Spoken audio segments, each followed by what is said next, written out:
Hello.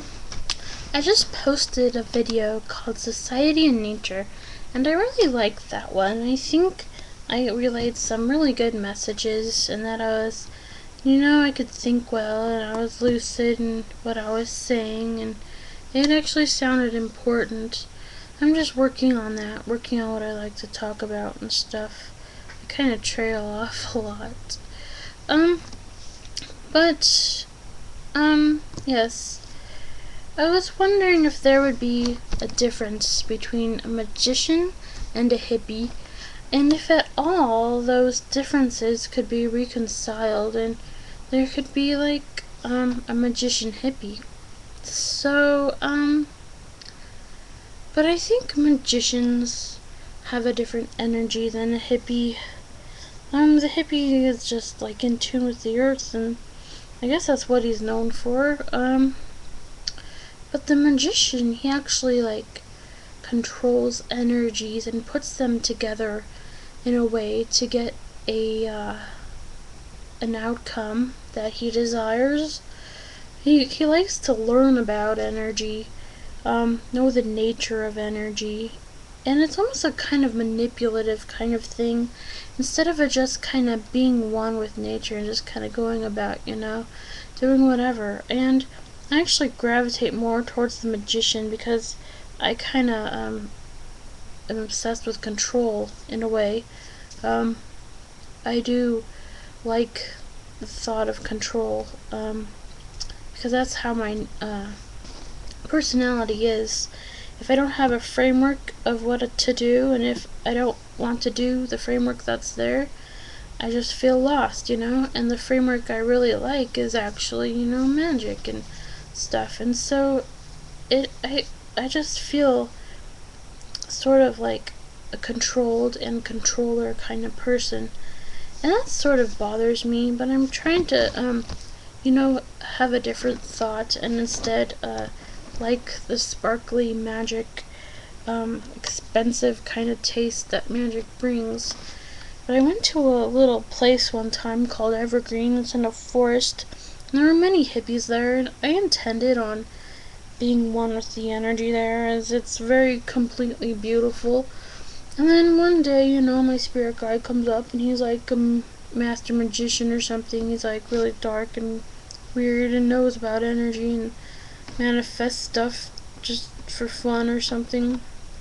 And so here he comes along, I'm at Evergreen. I'm intending on having a pretty good social, learning, relaxed time.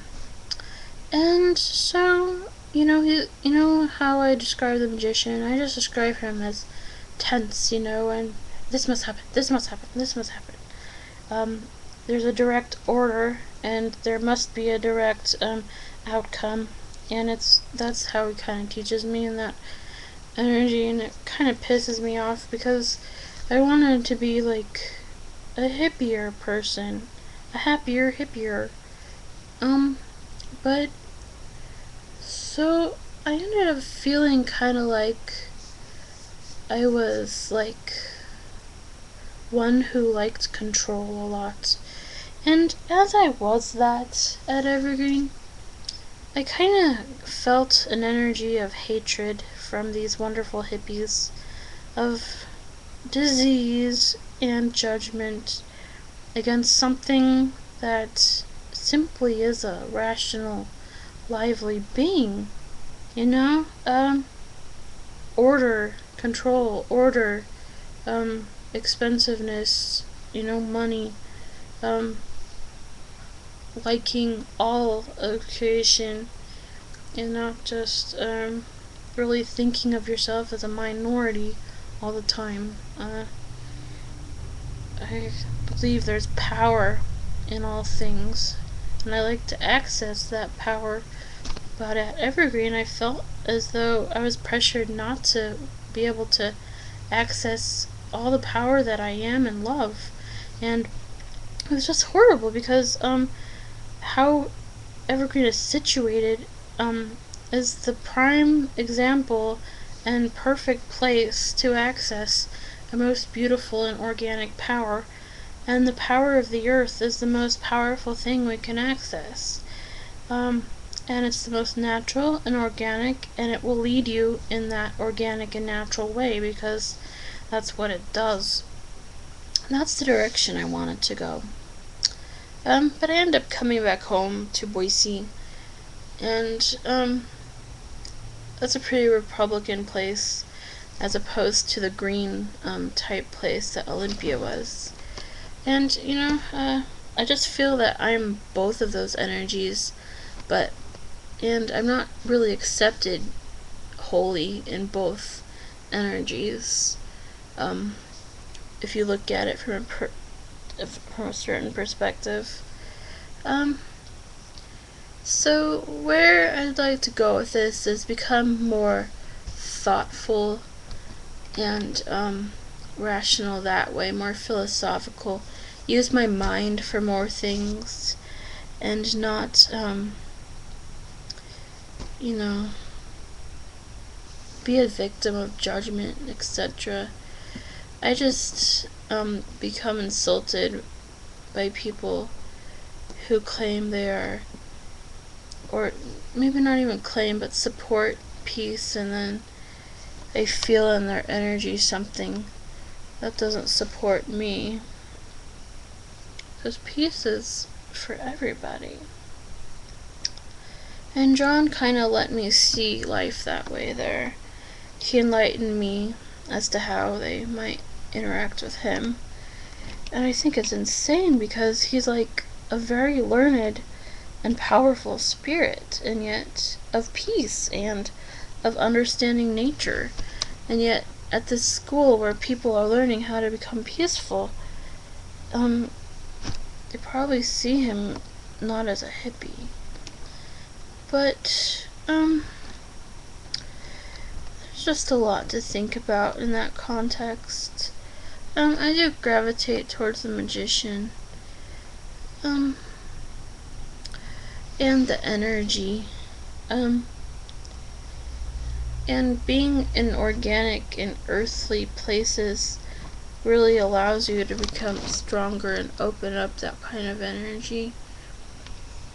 And so I've been emailing this guy on a website who is a magician or a wizard. I have to look up the definition of both of those. I meant to the other day, but I forgot. Cause I had this out of body experience or something, and this big magician man, this big man came into my room, and said something about, I don't teach magicians, I only teach wizards. And I've seen this type of being before in out-of-body experiences.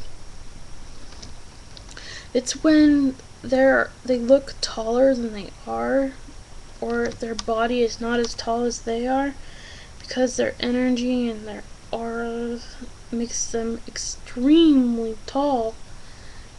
And I saw this in him, and it was just kind of weird.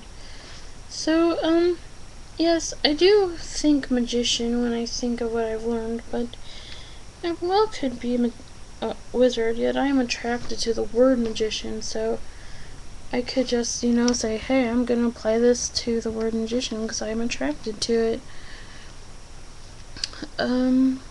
So this man, Tom DeLizzo, who makes the website, I've been working with his energy, even though we live far away from each other. This is because spirit works differently and can communicate with spirit, on different planes, and time is different there, so we can interact with him all the time. And yes, I learned from him, and I'm helping him create what is coming to me from God that he wants me to help him create. So even through the TV, I see his spirit in other people. And we exchanged thoughts in a different kind of language manner, and that's the kind of language I think in, because my first language that I learned, it's judged very much by the judgments of people, so I've learned to think and speak in a way that does not offend myself, and so it won't offend other people. So, yes, I've been talking to this man, Tom, and, we're just discussing how it would be if he was to become more, out there, and that he could go to Hollywood, that kind of thing, more commercial. And we're discussing how John, just wants this. And it's a magical kind of thing. There's things to fear and there's things to look forward to. But it's very odd because I don't know if he would go to Hollywood and make movies.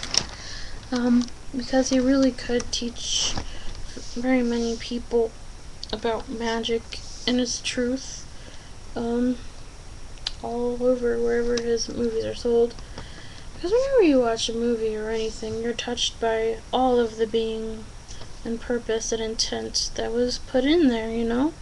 Because when two beings interact, they really see each other, and they see what they want to see in that person. So, yes, this man Tom DeLuise is interesting.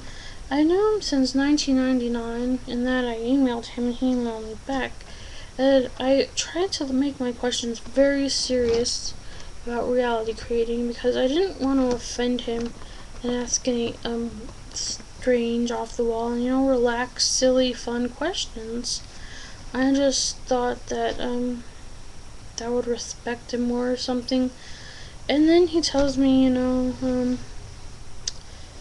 oh, it's my inbox is so busy, people keep emailing me, etc. And so I try to email him not too much. And then I'm like, oh my gosh, Hermes is talking to me in this musical way, and I know that this Tom DeLuise works with Hermes. And this is just totally affecting my life, and I really have got to talk to this Tom guy. So I keep emailing him with my happy soul instead of just strict questions about his strict system of reality creating, because I want to get to know who he is and really vibe with him, because that's learning as well. It's learning who Hermes is and stuff and why this is happening to me. And just having the intention of wanting to talk with him allows me to write letters to him. If I didn't really want him to email me back, I wouldn't probably be able to write letters to him. And so, I'm just patiently waiting, telling him all my truths. And someday he's gonna email me back, and I'll just be so happy. Because I love his writing. It shifts me into a new paradigm. Yes, when people go together and they interact, they exchange different paradigm energies, and it kind of shifts their paradigms. And he does so on quite a good scale. Oh my gosh, this is such a rambling thing, but I wonder even if people like rambling things. Like a rambling brook. Do you like my tattoo? I got it at the dollar store. Yes, oh my god, about 50 of them for $1, and they all look so beautiful like this. They're very nice colors, and so where is it? Right here. It's a little bird. And then I got some fake tattoos at the India market. Oh, and I got these little dots right here at the India market. I just love it. And I'm going to lose weight because I have been losing weight, etc. And I'm gonna be very happy. So my life must go on, And it's getting there because I just have to go where I want to go, where God wants me to go. And it's just hard because I have to do that in order to go on. Even if I don't, I almost feel like I want to die. I will talk to you later. I have no idea what I'm gonna name this thing. Alright, see you later. Bye.